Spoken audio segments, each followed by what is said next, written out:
नमस्कार, स्वागत है आपका। आप देख रहे हैं न्यूज 24। मैं हूं आपके साथ आशा झा। आज की बड़ी खबर के साथ बुलेटिन की शुरुआत कर रहे हैं। संभल कैसे संभलेगा, यह सबसे बड़ा सवाल बना हुआ है। संभल को लेकर सियासत आई है। इस बीच संभल हिंसा के नए वीडियो सामने आए हैं। पुलिस ने हिंसा के नए वीडियो जारी किए हैं। ड्रोन से ली गई तस्वीरें हैं। ये जो वीडियो है दरअसल ड्रोन से लिया गया है।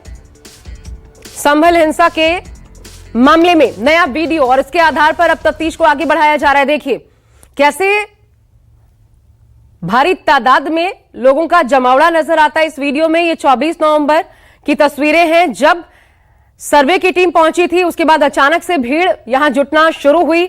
नकाबपोश भी इसमें शामिल थे, बाद में जिन्होंने पत्थरबाजी भी की। लगभग 3500 लोगों के खिलाफ मामला दर्ज किया गया है। कई गिरफ्तारियां अब तक हो चुकी हैं और केस में, इस पूरे केस में साजिश के एंगल से जांच आगे बढ़ाई जा रही है।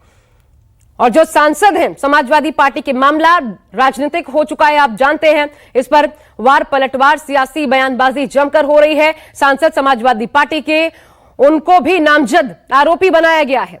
तो ये नया वीडियो संभल हिंसा का सामने आया है। सुबह तड़के रविवार का दिन था और उस दिन जब सर्वे की टीम दोबारा पहुंची तो अचानक से मामला गंभीर हो उठा।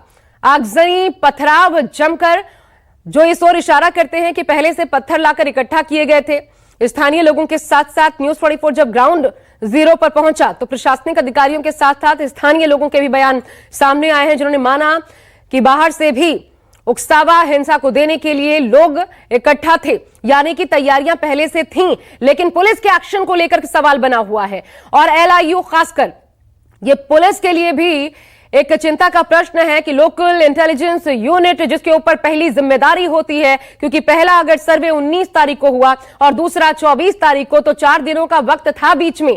और उसके बीच अगर ये सब तैयारियां की गई और तैयारी थी कि सर्वे टीम पर इस प्रकार का हमला, पुलिस पर इस प्रकार का हमला होगा, तो फिर इसकी जानकारी या भनक भी पहले क्यों नहीं लगी? ये तमाम सवाल हैं जिनका जवाब सामने आना बाकी है। लेकिन पुलिस कार्रवाई कर रही है इस पूरे मामले में। फिलहाल हालात सामान्य बताए जा रहे हैं, नॉर्मलाइज हो रहे हैं। इधर संभल हिंसा पर अखिलेश यादव का बयान भी सामने आया है। उन्होंने कहा सपा नेताओं को संभल जाने से रोका गया है, संभल में न्याय नहीं मिल रहा। अखिलेश ने कहा जानबूझकर दंगा करवाया गया, संविधान के प्रति पूरा सम्मान है। बीजेपी संविधान दिवस मना रही है, लेकिन यह संविधान नहीं, मन विधान दिवस है, मन मुताबिक चलने वाला। दोबारा सर्वे का काम क्यों करवाया गया, इस पर भी अखिलेश यादव ने सवाल उठाए। संभल जाने पर रोक क्यों? अगर हमारे नेता जाना चाहते हैं, विपक्ष जाना चाहता है और वहां पीड़ितों का दर्द साझा करना चाहता है, तो इसमें सरकार को, प्रशासन को दिक्कत क्या है? क्यों नहीं जाने दिया जा रहा? सुनिए।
संभल में जिस तरह का काम सरकार ने किया है, जानें चली गई हैं, गम के साए में कैसे उत्सव मनाया जा सकता है जहां जानें चली गई और न्याय नहीं मिल रहा है?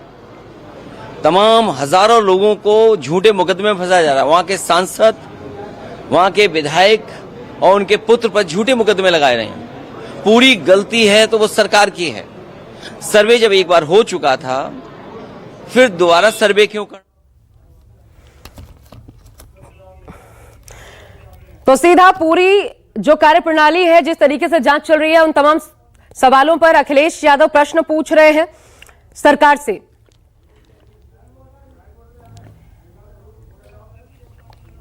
मैं सीधा रुक कर रही हूं, विमल कौशिक हमारे साथ मेरे सहयोगी जुड़ रहे हैं इस पर अपडेट के साथ।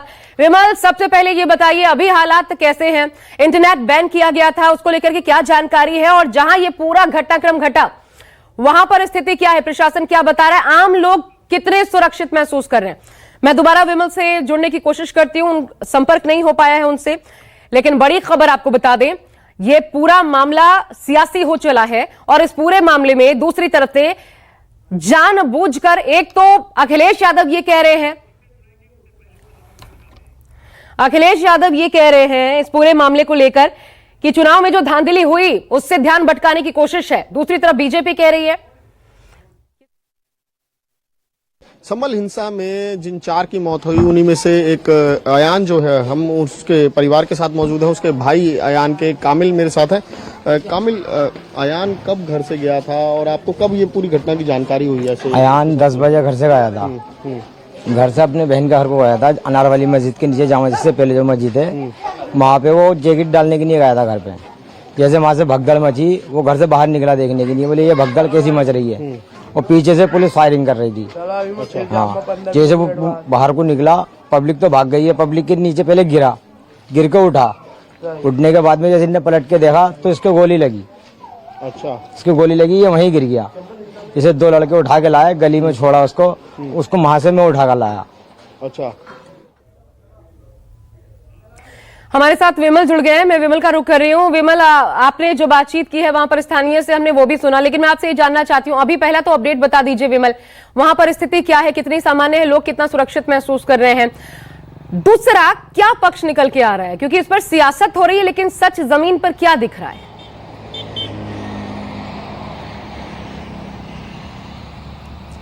देखिए आशा, बहरहाल अगर यहाँ संभल के माहौल की बात करें तो फिलहाल पूरी तरीके से शांतिपूर्ण है। पुलिस बल की मौजूदगी अभी भी जगह जगह पर है और कई जो इलाके के लोग हैं वो फिलहाल यही सोचकर, उनको कहीं ना कहीं आशंका है कि अगर पुलिस हट गई तब कहीं माहौल तो दोबारा नहीं खराब होगा। तो लिहाजा यही वजह है कि पुलिस जो है अभी एहतियात बरत रही है और इंटरनेट पर जो पाबंदी है उसको भी अभी तक हटाया नहीं गया है। लेकिन बहरहाल आज मार्केट्स भी खुले, स्कूल भी खुले, तो धीरे धीरे स्थिति सामान्य की तरफ बढ़ रही है। और दूसरी तरफ अगर पुलिस इन्वेस्टिगेशन की बात करें तो इसमें 2-3 चीज़ें बड़ी महत्वपूर्ण निकलकर सामने आ रही हैं, जो पुलिस ने कल एक जानकारी भी दी थी। इसी बीच कुछ नए वीडियो भी सामने आए जिसमें दिख रहा है कि किस तरीके से भीड़ जो है वो गलियों से निकलकर इकट्ठा हो रही है मस्जिद की तरफ। एक नया वीडियो आया जिसमें साफ तौर पर दिख रहा है कि उपद्रवी किस तरीके से लगातार पथराव कर रहे हैं पुलिस बल के ऊपर। तो ये तमाम चीज़ें हैं, ये तमाम वीडियोस अब धीरे धीरे निकलकर सामने आ रहे हैं। और इन्वेस्टिगेशन की बात करें तो पुलिस ने 2-3 चीज़ें बड़ी महत्वपूर्ण कही हैं कि उस दिन जो है 3 पक्ष वहां पर थे। एक पक्ष तो मान लीजिए पुलिस थी,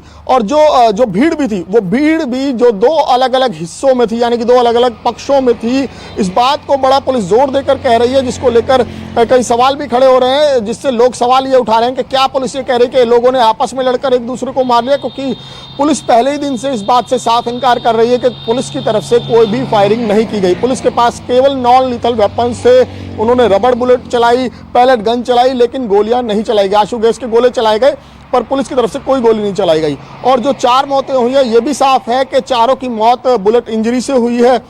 और सभी के उसमें जो पोस्टमार्टम इनिशियल रिपोर्ट है उसमें कहीं ना कहीं ये बात निकल कर आई है कि 315 बोर, जो कि देसी रिवॉल्वर की जो कारतूस होता है उसके उनके मार्क पाए गए हैं। यानी कि पुलिस इस तरह की बुलेट्स नहीं इस्तेमाल करती, पुलिस इस तरह के हथियार इस्तेमाल नहीं करती है। हालांकि कल इसको लेकर जो एसपी थे या डीएम थे उन्होंने सफाई भी दी थी कि उनको कहा जा रहा था कि पुलिस ने गोलियां चलाई, लेकिन उन्होंने भी यही स्थिति साफ की कि पुलिस इस तरह के हथियार इस्तेमाल नहीं करती है। जो 315 बोर की बात आ रही है, तो ये तमाम चीजें हैं। बहरहाल इन्वेस्टिगेशन लगातार जारी है।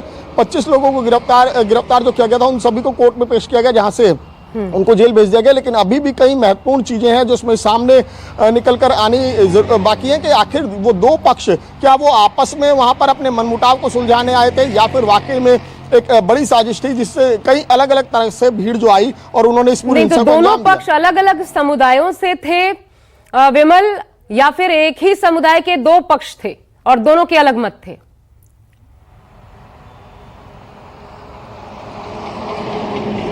जो बिल्कुल जो अगर सूत्रों की माने तो पुलिस लगभग इसी दिशा में आगे बढ़ रही है। दोनों पक्ष एक ही समुदाय के थे और उनके आपसी वर्चस्व को लेकर ये सारा क्लैश हुआ।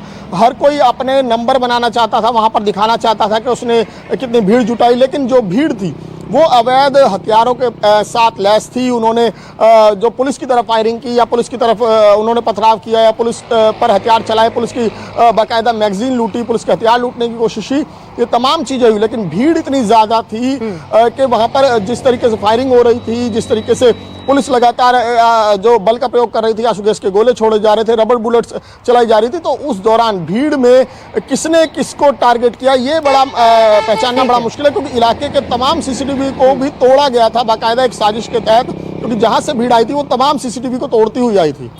यानी ये तय है कि इसमें साजिश का एंगल है और इसके पीछे कौन लोग हैं उसकी तफ्तीश फिलहाल पुलिस कर रही है। बहुत शुक्रिया आपका विमल, हमारे साथ जुड़ने के लिए, नजर बना के रखिएगा। और इसी के साथ एक बहुत छोटा सा ब्रेक ले रहे हैं, आप बने रहिए न्यूज़ 24 के साथ। निष्पक्ष मतलब न्यूज़ 24।